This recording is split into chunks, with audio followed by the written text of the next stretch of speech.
Hey, gorgeous friends, welcome to another episode of the Date Brazen podcast. I'm so glad that you're here. Today, on this episode, I am going to help you create your 2025 dating plan so that you can have a joyful as fuck dating life that makes the right relationship inevitable.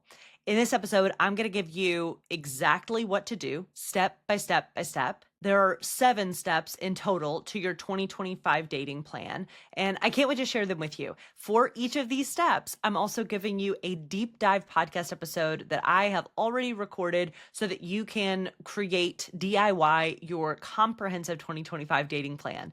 And if you want help with this, if you want my help with this to help you create a custom version of this plan, then you need to get your butt to my live training tonight on December 10th, 2024, called The Late Bloomer's Guide to a Confident Holiday Season. It's going to be so fun, and you're going to walk away with your comprehensive dating plan for 2025. And this episode is your DIY guide, right? I love a DIY guide, and I'm going to outline it for you in this episode. So let's get into it. Like I said, there are 7 steps to this comprehensive 2025 dating plan. And the intention of this plan is so that you can walk into this next year feeling confident as hell in who you are, what you want, confident as hell in your ability to ask for it and attract it with more ease than you thought possible. I am not about the dumb dating rules that are having you playing small and shrinking your wants and believing that you're too much or not enough. I'm about helping you take up as much space as humanly possible. I'm about you boldly asking for more, shooting your shot unapologetically. And this plan is going to help you do just that, to become a magnet to the right kind of dates and the right kind of relationship for you. The first thing you need to start doing this plan is your notes app open, or a piece of paper and a pen. Get ready to take notes. I am serious about your 2025 dating plan because what you want is possible. It is possible, no matter your age, no matter your level of experience, whether you've been in 0 romantic relationships or 50 romantic relationships. I don't care. This plan is going to work for you, and what you want is possible.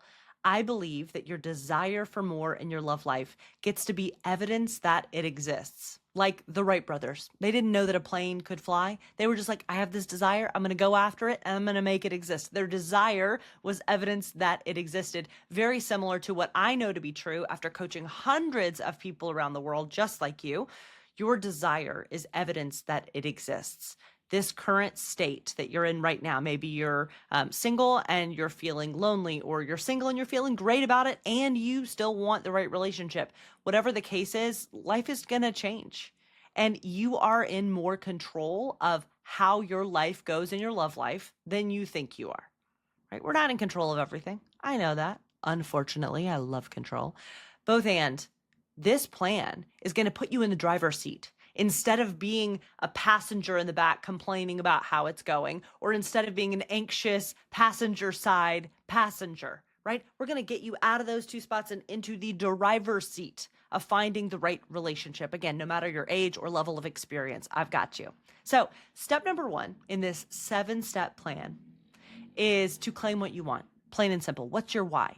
Why are you dating? So many people that I run into are afraid to ask for what they want for fear that it doesn't exist. So just for this moment, suspend your disbelief. And for this moment, you and me, what do you want? Why do you want to be dating? What is your hope for your dating life? Your desire. Let's let that desire for what you want take up more space just for this moment than the worry or fear that it's not going to happen. Claim what you want without apology. So what happens when I ask people this question generally is they say, like, a very small, like, I don't know, I think I want to find somebody nice to hang out with, and ultimately like the right partner. Maybe it's too late, but maybe build a family, or maybe, travel the world. And I know and I stop them and I say, okay, cool, great. Draft 1. Draft 2, I want you to unapologetically state in a sentence what you want, period. And then they get a little nervous and flustered. And I say, it's okay to be nervous. I just want you to say it out loud with as much confidence as you can muster, so that your brain can start to hear your desire out loud. Yeah? because you have a desire, and your fear-based, protective survival mechanisms brain is maybe engaging in like some self-protective, like it's not possible, maybe it's too late for you, we better lower our expectations now, otherwise we're going to be so disappointed, right? That's stressful. So be compassionate toward that voice just trying to protect you. Okay, so the draft 2 can be, I want to find the right relationship with a partner who adores me. I want to get married to the right partner. Or I want to build a life side by side with a partner who feels like an improv show every single day together.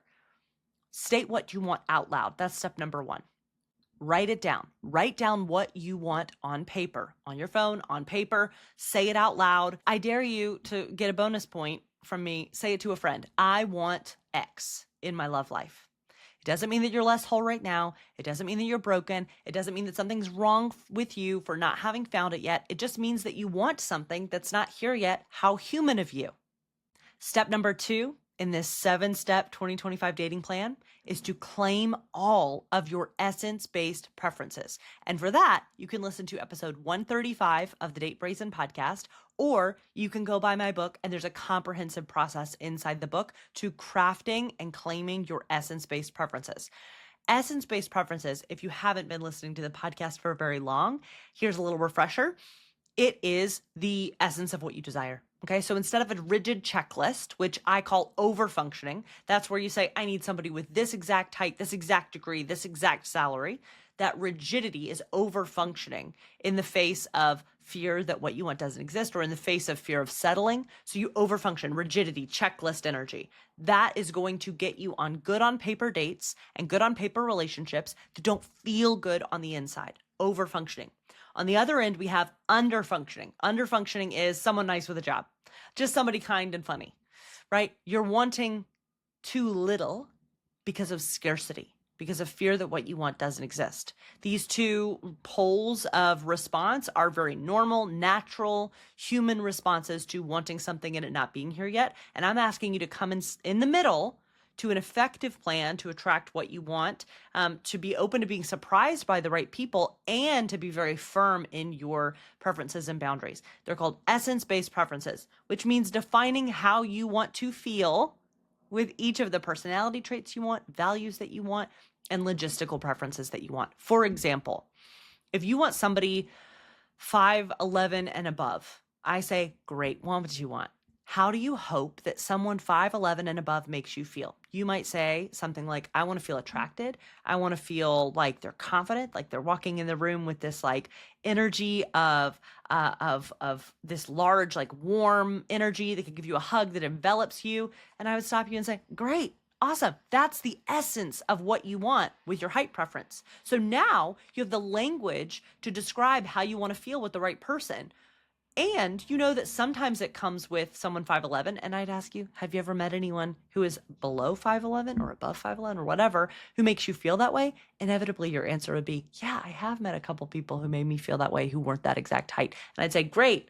So now you know where to start, 5'11", and you have the language to be open to being surprised by the right person. With your values and personality traits, this process that I take you through in episode 135 and in my book, Thank You More Please, is about brain dumping every personality trait and value that you want on a piece of paper and defining, coming into your root words. Okay. So when I ask you all these questions in episode 135 and in my book, it's getting from like kind, funny, smart to, okay, what does kind mean to you? What does that feel like? What does somebody who is kind value? What do they do in their free time? Like paint the picture for me, because kind to you and kind to me are very different. So once you paint this picture of what kind means, you'll come into like a better root word to describe this preference, meaning you could get to like compassionately curious and have your own unique definition of what that means. You could come into the definition of generous of spirit and have your own unique definition of what that means, right? You're coming into your own unique essence-based preferences that describe how you want to feel in the presence of your future partner. So you are in essence summarizing how that right relationship is going to feel without a rigid checklist and without being so open-minded that you attract the wrong people. And once you do the work that I'm going to teach you to do in episode 135 and in the book for the values and personality traits, you'll come into the 3 to 5 root words or phrases that describe the right relationship so beautifully and specifically. It's like an impressionist painting. It's not a rigid snapshot. And then that impressionist painting, you know how it feels to be there. You know what the vibe is at that party with them. You know how they show up and how they express love and gratitude and community. All of these things will be covered in your essence-based preferences. And then after dates, all you got to do is tune in with your EBPs. Did they meet this essence-based preference at least on a small level for a first date? Okay, great. Let's go to the second date. Did they meet these essence-based preferences on this next date? If so, how? If not, how? This helps you vet people really beautifully because you know what the essence is of what you want. So step 1, claim what you want. Step 2, claim your essence-based preferences. It is a process. It will take you a couple of hours to create your essence-based preferences with this episode or with my book. And it's going to be worth it because you will have a living, breathing documentation of what it feels like to be in the right relationship, which will help you magnetize them to you. And I think, manifest that kind of person to you. Again, it's not like a piece of paper with a bunch of listy things that you put in your pocket and put your, jeans in the dryer and the list crumples up and you never look at it again. This is a living, breathing documentation of your desires. So after every date, I encourage you to go back to your EBPs. Did you learn something about your EBPs? Do you want to shift them in any way? They're living and breathing. They're always changing. And speaking of vetting, let's get to step number 3, which is claiming your qualifying, disqualifying questions. In episode 182 of the Date Brazen podcast and or in the book, you're going to learn how to claim the right qualifying, disqualifying questions to gauge whether or not someone has your essence-based preferences. Everything builds on itself with my process. So both in 182 of the podcast and in chapter 5 of Thank You More Please, you're going to hear a lot of potential qualifying, disqualifying questions that you can use that are organized by preference. So based on your EBPs, you're going to choose the right 3 to 5 QD questions that make the most sense for you. And these are going to be opening questions on a dating app. These are going to be questions that you ask on a date. These are going to be questions that you ask someone when you meet in person. Here are some examples of great qualifying, disqualifying questions. If you want somebody family oriented, you could ask something like, who in your family makes you laugh the hardest? What's bringing you joy right now? This is my favorite question. Y'all know if you've listened to the podcast, I love this question. Joy is connective. So when you ask someone what's bringing you joy right now, their answer will tell you a lot about them. Are they in touch with what brings them joy?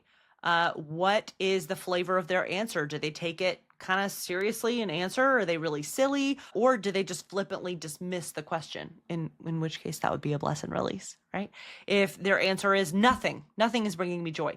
Maybe they need a therapy session more than they need a date with you, right? You can bless and release. And if their answer is, oh my God, this is such a great question, which is so many responses to that question are, oh my God, what a great question. Their nephews are bringing them joy. Their new hobby of knitting in the knitting circle down the street is bringing them joy. They're taking a trampoline class randomly enough and it's bringing them joy. They're taking a neon making class that's bringing them joy. Their work just gave them a big promotion and bump up in their managing and they really enjoy being a manager, whatever it is that brings them joy. It'll tell you a lot about them and it'll be connective for the both of you if they're the right fit. Other questions like gauging growth mindset. What's your favorite thing about yourself? What are you working on in your life? What's the best advice you've received lately? Who's inspiring you most lately? What's your favorite self-care activity? What's a goal you've reached in the past year you're proud of? I recommend opening on a dating app with what's bringing you joy. It'll allow you to cut to the most important stuff of a conversation and connection quickly, and or that person will disqualify themselves by either not answering or having a flippant one-word answer, bless and release. So I recommend what's bringing you joy lately as an opening. And then I recommend, weaving in other qualifying, disqualifying questions throughout the conversation. You don't have to be a robot, but I want you to have these 3 to 5 questions in mind so that you can ask them and get to know them more before a first date. You cannot say the wrong thing to the right person.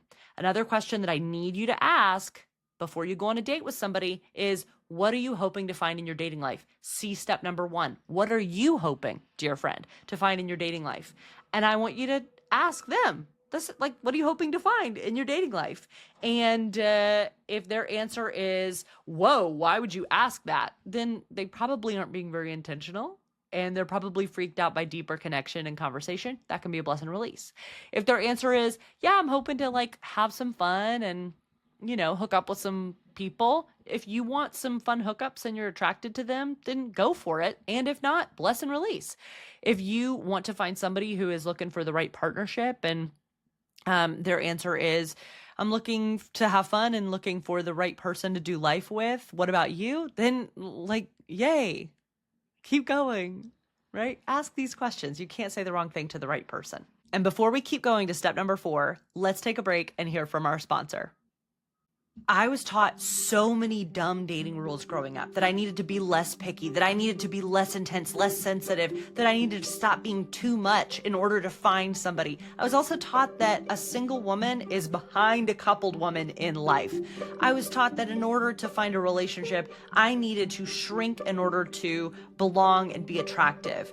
And as an adult, that led to me settling in tons of situationships. It led to me shaming myself for feeling behind my coupled peers. And then once I became a top matchmaker and learned these matchmaking tools, once I did this work myself and uncovering my preferences and relearning what it meant to take up space in my life and my love life specifically, I attracted not only the best relationship of my life, but I felt more joyful in the process. And every step that I used to find the love of my life is now written in my book, Thank You More Please. And it not only worked for me, this book and this material has helped thousands of single badass humans around the world to create joyful as hell dating lives that lead to the right relationships. Dating lives that feel like an act of self-care. And if this sounds like you, then you need to get your hands on my book, Thank You More Please, which you can find wherever books are sold. And you can go to datebrazen.com/book to get an extra special bonus. The bonus is the Dating Life Fix, my top podcast episodes to get you unstuck right now. And again, you can get that bonus and my book at datebrazen.com/book, or get the book wherever books are sold and grab that bonus at datebrazen.com/book. You've got this and I've got your back. Now let's get back to the episode. Step number 4 is make dating apps optional with an IRL dating plan. Let me answer a few questions right off the bat. Yes, in-person dating happens. It happens all the time. People meet other people IRL all the time. Yes, it's possible for you, even if you have social anxiety, and I'm going to teach you how. Yes, it's possible for you, even if you feel awkward. Feeling awkward is the price of admission for a lot of courageous dating work. In-person dating is not dead. It still is very much alive. And in-person dating will take the pressure off of dating apps so that you're not so dependent and stressed out by the little tiny frivolous tool, which I'm going to also teach you how to engage with in a moment. But let's get into my 3-step IRL dating plan. And of course, as you know, I have the complete plan in my book, Thank You More Please, in chapter 7, called Dating in Person with Main Character Energy. And for each of these steps, I also have podcast episodes that you can listen to as well. Step number 1, you really need co-conspirators, okay? So this is friends who you engage as your co-conspirators in your dating life. These are friends that you trust, who you're close to, and who you're gonna make a courageous ask of. Just like they asked you to be in their wedding, you're gonna ask them to help you with your dating life. And I hear you saying, oh, Lily, they don't know how to help me. They don't know any single people. They say problematic things about my dating life, or they don't know how to help me, or they set me up once and it was such a disaster that I never want it to happen again. I have the fix for all of that. Number 1, you need to choose people who don't say problematic stuff about your dating life all the time.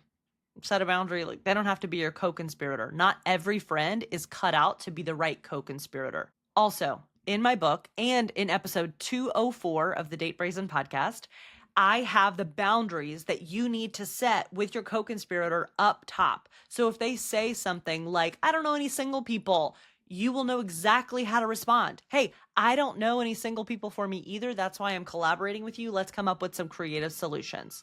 So many of my clients become really nervous to ask for a co-conspirator because they're nervous about judgment from their friends. They're nervous their friend is going to say no. And to that, I say, that makes total sense. Self-compassion, self-compassion, self-compassion, both and. What if you allowed people to tell you no? What if you were courageous enough to show up for what you want at such magnitude that you allowed people to be adults in their agency who could say yes or no based on what they have capacity for? Let them tell you no. Their yes or no doesn't mean anything about you as a person or a friend. It doesn't mean anything about you or your romantic future. It just means that you are asking for what you want. And odds are, if you ask your friend with the plan that I outlined in episode 204 and the plan I outlined in my book, if you ask your friend with that intentionality and with that magnitude of like, it's an honor to be asked to be a co-conspirator. I've seen it again and again and again. More often than not, somebody being asked to be a co-conspirator says, oh my God, I'm so honored that you asked me. What can I do to help? Because you say, I'm reading this book or I listened to this podcast episode. Can I send it to you? I would love some intentional help in my dating life. That could look like any number of things. Looking for setups, and here are my essence-based preferences, and here's the qualifying, disqualifying question I want you to ask them before setting me up. When you go to a work conference, could you be looking out for cuties with these qualities? Could you be my debrief buddy? After every single date, we debrief on the date and you ask me some fun, intentional questions, right?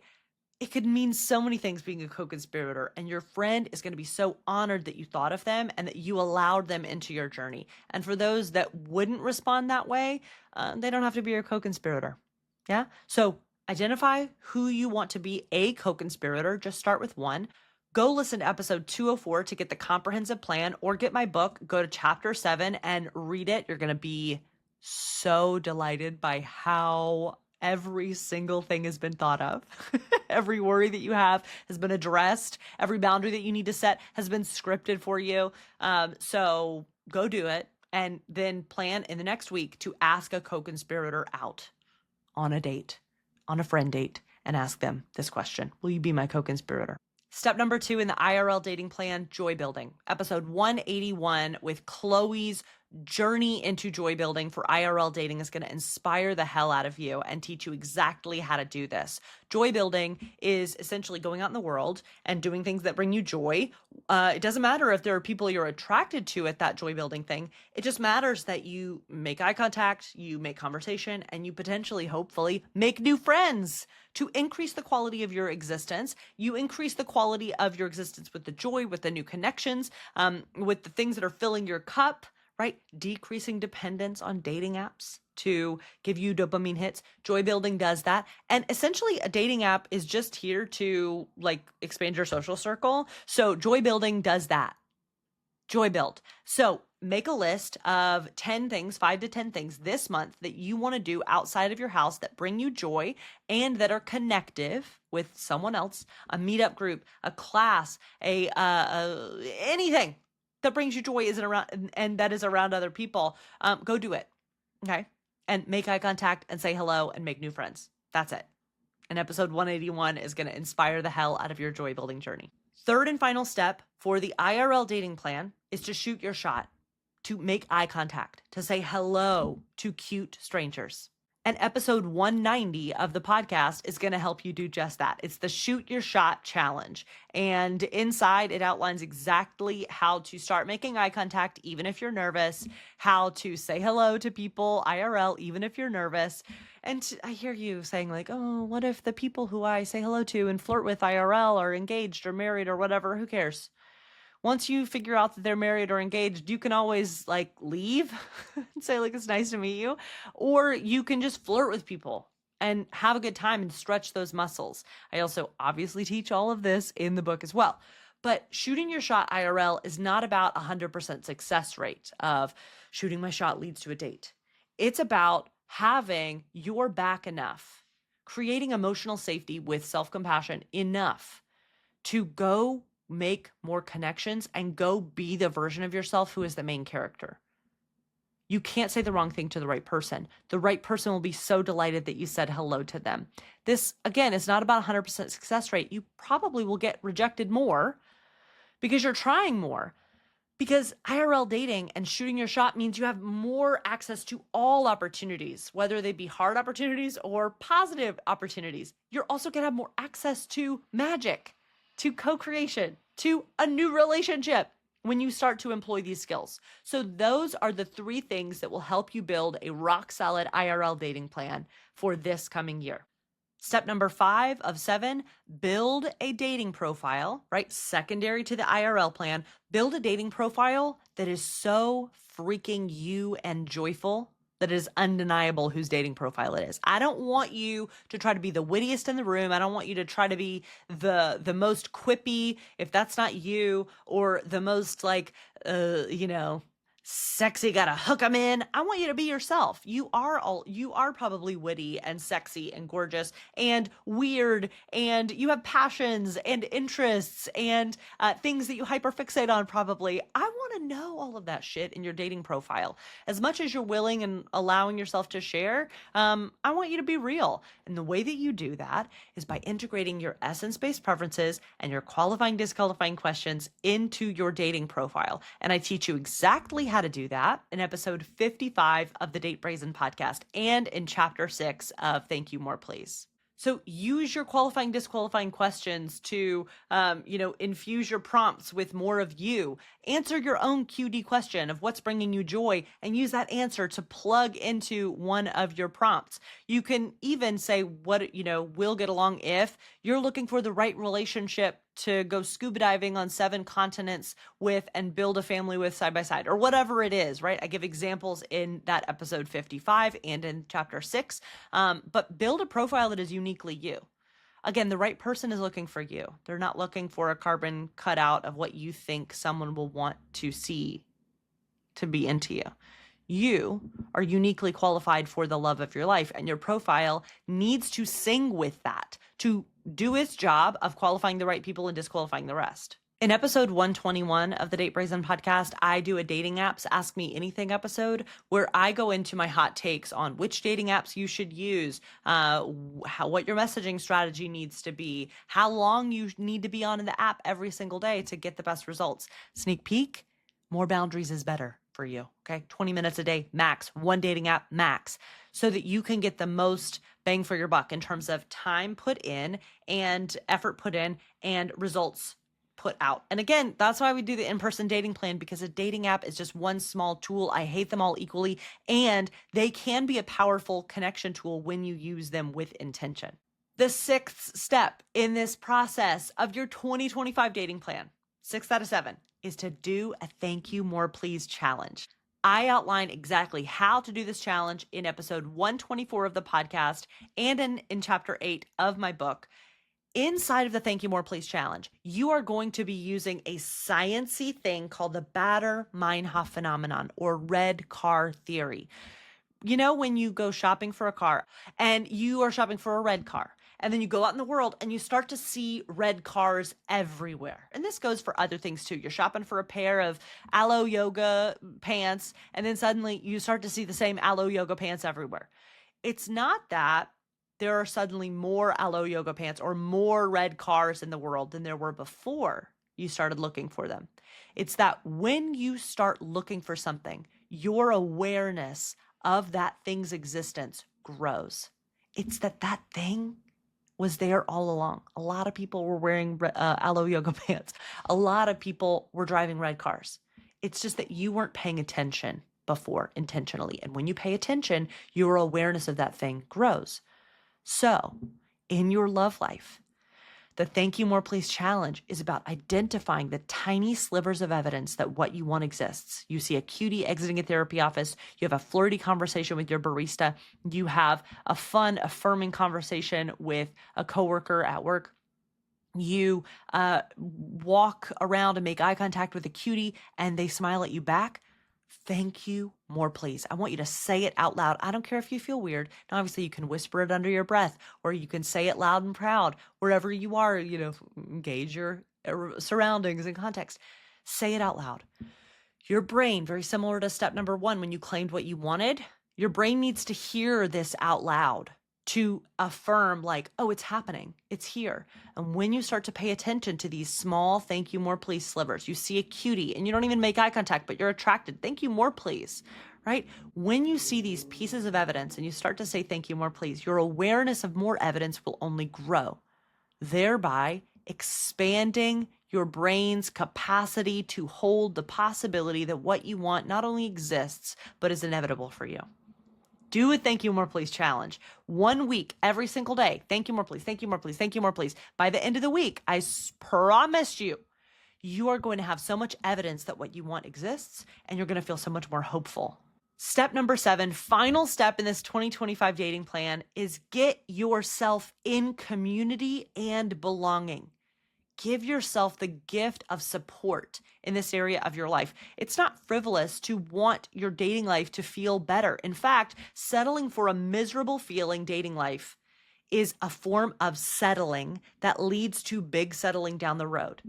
Settling for a shitty feeling dating life is one of the reasons why you want the right relationship so desperately, because you want to get out of the dating shit. Yeah. But if you create a joyful dating life, like with the plan that I've outlined, by getting my book and doing a book club with it with your best friend, or by joining my program, Main Character Dating, or by just having a conversation with your co-conspirator, by making your dating life more joyful, you are settle proofing your decisions in the future, because you're making this dating process an extension of your agency, your aliveness, your power, instead of being at the mercy of dating apps and their tricks, instead of being at the mercy of mindset blocks that are having you believing that you're not worthy of what you want or that you're broken somehow.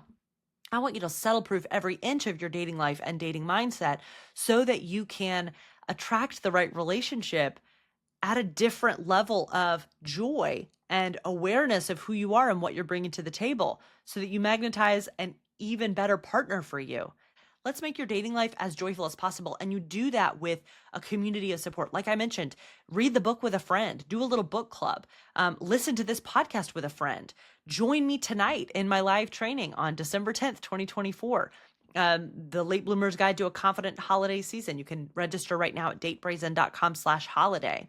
You can also go to datebrazen.com to look at what it's like to work together. I would love to work with you inside of my program, Main Character Dating, to help you create the most joyful as fuck dating life that makes the right relationship inevitable as soon as possible. Get yourself in community and belonging right now, whether it is with something free that I've offered here today, listening to more podcast episodes, getting your friend involved in this, or getting the book at your local library, or picking up the book wherever books are sold, or joining for the training, or joining Main Character Dating. Just treat this like it matters, because it does. It's like your love life doesn't mean everything about you.